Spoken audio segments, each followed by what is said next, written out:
Gawat, peringatan Jenderal Gatot. Jangan main-main, ganggu dan teror koalisi kami.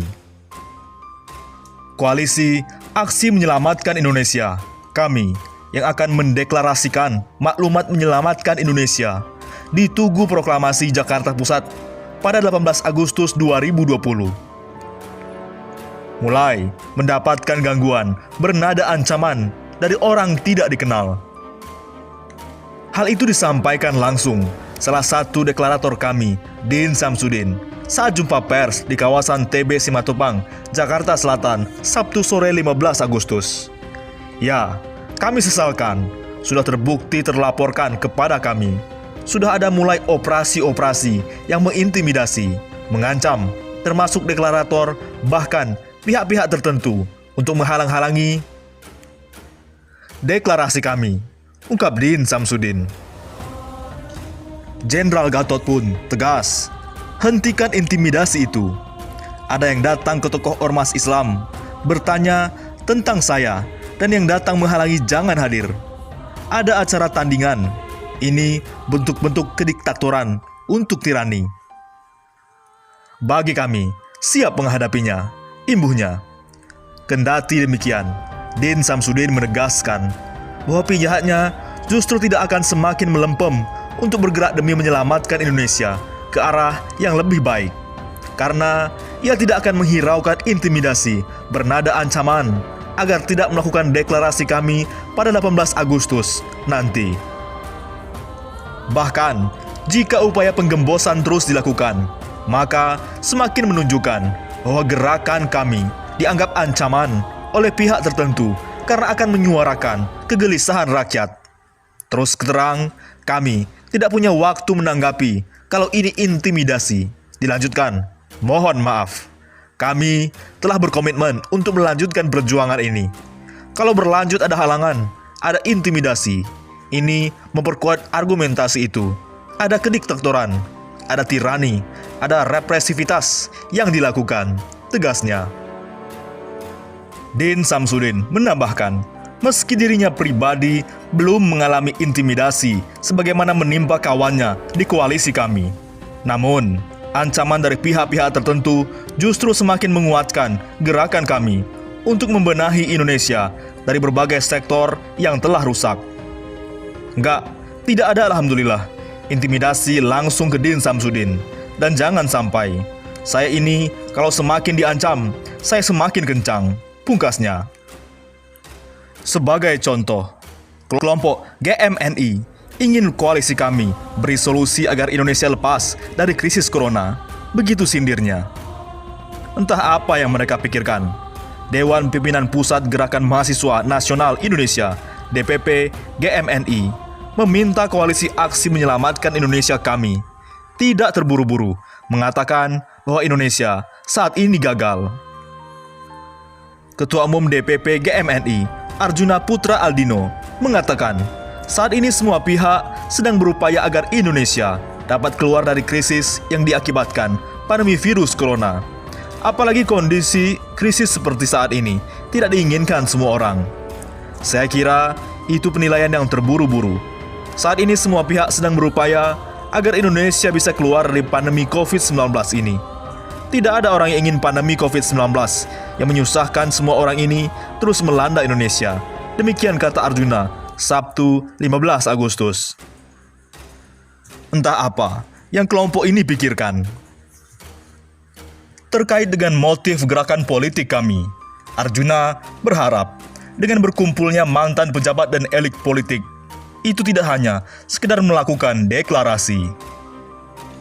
Seperti meremehkan, Arjuna menginginkan sejumlah tokoh bangsa yang bersatu dalam gerakan kami dapat menghasilkan ide-ide yang komprehensif agar Indonesia bisa keluar dari pandemi COVID-19. Sebabnya, COVID-19 adalah masalah kita bersama. Beliau-beliau ini adalah mantan pejabat dan elit politik di negeri ini. Tentu kita berharap gerakan tersebut tidak sekedar deklarasi, namun juga menghasilkan ide-ide yang komprehensif agar Indonesia bisa keluar dari masalah yang ada. Tutur Arjuna yang seperti tidak pernah membaca berita, sudah banyak solusi yang diberikan, tapi tidak pernah ditanggapi. Arjuna juga berharap bahwa gerakan ini bisa benar-benar menyelamatkan Indonesia, bukan sekedar gerakan politik kekuasaan yang hanya memanfaatkan situasi untuk merebut kekuasaan. Sebagai bentuk oposisi partikulir, tentu kita berharap itu gerakan menyelamatkan Indonesia, menyelamatkan rakyat, bukan gerakan politik kekuasaan. Jika hanya sekedar merebut kekuasaan, lebih baik bersabar menunggu jadwal Pilpres 2024, tutup Arjuna.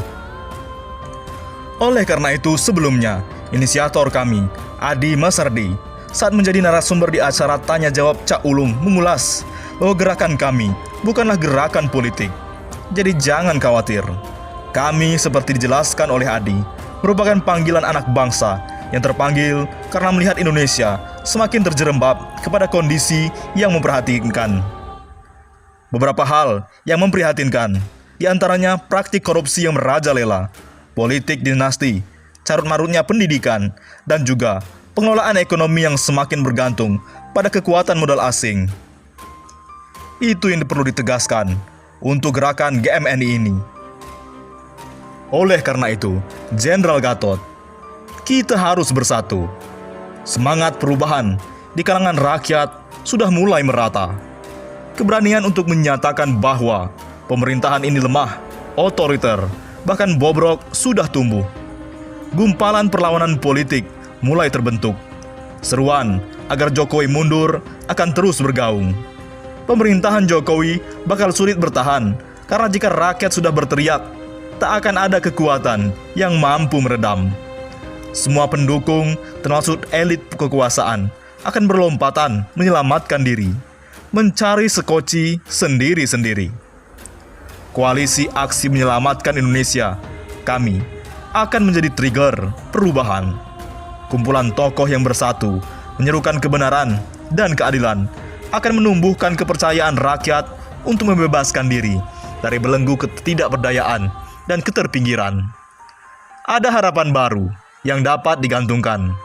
Kebersamaan dan konsolidasi kekuatan yang efektif dan efisien mulai terbentuk. Momentum perubahan segera datang. Dari aspek spiritualitas, itu dinamakan ajal telah tiba. Sebagaimana Quran mengingatkan, Iza ja'a ajaluhum la yastakhiruna sa'atan wa la yastaqdimun. Jika momen telah tiba, maka tak ada yang mampu mempercepat atau mengundurkan. Surat Al-A'raf ayat 34. Inilah yang dalam bahasa konstitusi, atas berkat rahmat Allah yang Maha Kuasa, yang kemudian menyebabkan rakyat Indonesia menyatakan, dengan ini kemerdekaannya. Seorang Jokowi, sebagaimana penguasa-penguasa lain akan gentar jika teriakan terus menggema. Konsekuensi pilihan hanya dua, yaitu mempertahankan singgasana dengan segala cara melalui pengerahan kekuatan represif atau menyerah, mengalah demi keselamatan bersama. Pilihan kedua lebih arif. Langkahnya adalah mengundurkan diri, walaupun dengan terpaksa. Pukulan telah berulang-ulang baik, jab-jab maupun hook. Kebijakannya elitisi, tidak populis. Ketika populis pun ternyata bermotif pencitraan, tinggal menunggu langkah blunder yang emosional agar rakyat melepaskan pukulan uppercut yang menggoyahkan TKO atau KO. Jokowi pun rontok dan rakyat bernapas lega. Selanjutnya, merencanakan pemulihan untuk masa depan yang lebih baik. 17 Agustus adalah hari kemerdekaan kita. 18 Agustus adalah hari kelahiran ideologi dan konstitusi kita. Mari bersama-sama menyelamatkan Indonesia. Jangan biarkan rakyat dijajah oleh pemimpin dari bangsanya sendiri. Bagaimana menurut pendapat Anda?